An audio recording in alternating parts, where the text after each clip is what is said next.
देखिए, बाकी राज्यों की तुलना में हरियाणा राज्य के राजनीतिक मिजाज कुछ अलग है।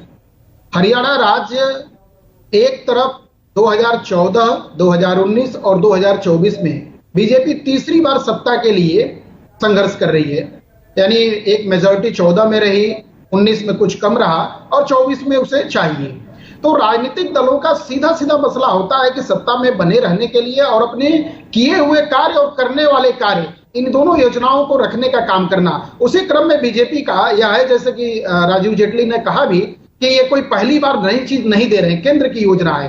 तो राज्य में एक तरफ सरकार लगातार इनकी है और केंद्र में साथ है, यानी डबल इंजन की सरकार की बात वो जो कर रहे हैं, तो इसका लाभ तो स्वाभाविक है कि मिलता ही है, दिखता है। लेकिन जो महत्वपूर्ण बात है यह हुआ है कि लगातार हरियाणा राज्य में दो राष्ट्रीय दल यानी कांग्रेस और बीजेपी को सत्ता में रहने का संघर्ष दिख रहा है। जबकि इसके ठीक पहले 14 के ठीक पहले कांग्रेस के साथ में और थोड़ा सा और पहले जाएं तो क्षेत्रीय दलों का बड़ा बोलबाला था, बड़ा असर था। बिल्कुल सही कहा आपने।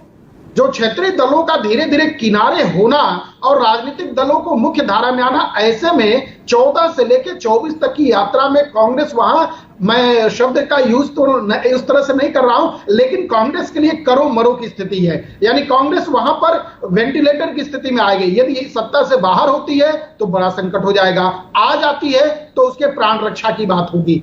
तो ऐसे में हरियाणा राज्य में 36 जातियों का भी बोलबाला है, दबाव है। अब देखिए, किसान के रूप में एक देश का इकलौता ऐसा राज्य है जो बड़ा संजीदा बातचीत करता है और बराबर किसानी के क्षेत्र के लिए हर व्यक्ति वहां से जुड़ा रहता है, जैसा कि आपके रिपोर्टर्स भी बता रहे थे।